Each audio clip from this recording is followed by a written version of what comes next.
Well, here we are in the garage. I'm on a little bit better of a camera, so hopefully it won't be as shaky, but what the hell is he doing? This is actually a two-man job, getting this hood off this car. It's a pain in the ass to work underneath this thing, with the hood sitting on here, and I kind of have it strategically balanced just so I can kind of photo document how fun this is. But this is the hood that I'm pulling off of here. It's funny, I mean, it's obvious physics, I guess, but these spring hinges that are here, they're under a lot of spring pressure, obviously, to lift the weight of this hood up. I'd say this hood's no less than 35 pounds. When you release the final bolt, the hood springs want to push pretty fast, and that kind of causes the hood to do, well, that direction there. So you got to kind of be ready to catch it, which luckily have some good gloves on to grab it with. But I'm going to go ahead and pull this thing off of here and set it down, and then kind of videotape the rest. Alrighty, that wasn't as hard as I thought. Hood is off. It'll have my nice little collection of leaves over there. This is obvious. I mean, it comes off with, you got a bolt here, same on the other side. Comes right off. Now I can actually have light that'll actually hit the motor for when I pull it. I don't have to worry about the crane hitting it, and have it strategically placed over here safely. With the front of this hood actually has a point to it, so I actually have a sock, old sock underneath there, so it doesn't get all scratched up, so that's fine. But alright, yeah, so hood's off, and I'm going to start the careful dismantling of, taking off the fuel lines, making sure all the vacuum lines are taken off, and I, write down where everything goes, and take good pictures and notes and whatnot so I know where everything is. Next I'll go in and disconnect the power steering that I put in about a year ago. It's gonna pain me to do that, but it's the only way. Pull off these, if you remember, I yanked the heater core out of here because it was absolutely useless, connected to that disgusting heater control box. So these heater hoses are sitting here doing nothing, so I'll disconnect them from the water pump, pull all that off of here, and basically get rid of all the spaghetti that you see around the motor so I can carefully work in here. Once I get a clean workspace in here, I'm going to go ahead, make sure everything's put away nice, make sure everything's labeled, and then I'll go ahead and start draining all the fluids out of the engine, draining all the fluids out of the tranny, unbolt the mounts, pick up the crane, and yank this bad boy out of here. So, alright, on to step 2. Alright, shooting a little video here, showing some of the hookups onto this carb from the motor. Looks like this vacuum line's going to the vacuum advance, and fuel line, of course, going to the main fuel line coming in from the motor down here, going into the inlet in the carburetor. That'll be the next item of dismantlement, disassembly. And you're wondering, this is the old gauge tube that previous owner had for gauges. Here and here, all this crap will come out of here, and it's gonna need all new wiring. This is just ugly wiring. It's just a matter of tracing everything and taking good notes. See here, I got it started. Cross member bolts, valve cover bolts, intake manifold bolts. This way, just starting off, make sure everything's labeled.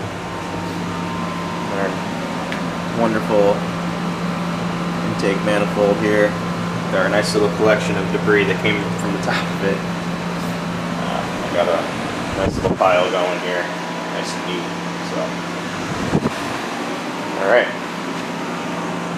Most of this hardware probably won't be reused. I'm going to try to get as much new stuff as I can over the coming months to replace the old worn out stuff, but I want to make sure all of this is as documented as possible moving forward, just in case I have an uh-oh moment and I forget where something went. So I'll post all this to Mach1Restoration.com, and anyone who's interested can take a look and, you know, leave a comment. A couple people have already responded to the video that I posted about the water jackets that are in the heads, which is a no-brainer. I don't think I was thinking yesterday, so yeah, I guess that's pretty common. But thanks anyway for pointing it out. Maybe kind of feel like an idiot, but that's fine. So, alright guys. And I'm debating on whether or not to send this off for machining and reusing the factory heads, and the, you know, I'm definitely going to use the factory block. It's way more cost effective to do that, but machine shop wants on the low end $375 to machine the bare block down and get it to, you know, better than factory spec, deck it, you know, Magnaflux it, the whole nine. They want $275 for the pair of heads to basically, you know, redo them, give them a 3-angle valve job and whatnot. But at the end of the day, I spend $275 and I still have stock heads, which isn't going to really give me any horsepower gain. So I don't know. Let me know what you guys think. I'm still trying to figure out what I want to do there. But yeah, nice little update here. Okay, as you can see, no more nasty radiator fan shroud or radiator fan. Just pulled this off.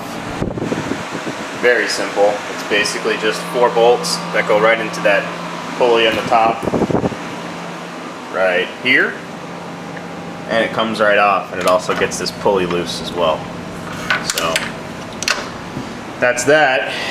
Now it creates a nice amount of clearance there from the front of the engine to the front of the car. I'm not sure.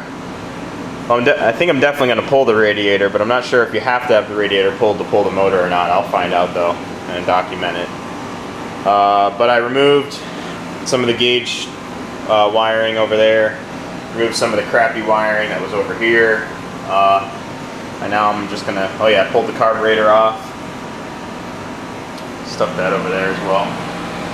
So, making some progress. It kills me to tear this engine completely apart because it did run, and it, you know, it ran fine, but just didn't run good. So it's definitely necessary. So yeah, keep documenting this as I go along the way, and if I come across any hiccups or anything that just doesn't make sense, I'll make sure I document that as well too. Okay, this is where I'm going to leave it for today. I think I made some good progress today. Really, it's mainly, I could work a lot faster, but it's all about trying to keep everything organized and clean. I don't want to get myself in a situation where, you know, I have a big bucket of parts and a big bucket of bolts and I have no idea where anything went back, and, you know, I can't afford to get the parts that I've been dreaming about or whatever, and then you're at the mercy of trying to put everything back together, and you forget where everything went. You don't know what the hell you're doing, and then it ends up just sitting like this for 5 years in a garage until you decide you're tired of it and you sell it for nothing. So instead of that situation happening, which I'm paranoid about, I'm really trying to make sure I document everything and keep everything neat and organized. So got a nice little organized pile of parts over here, which is what's been pulled today. Really not much, but it's getting there little by little.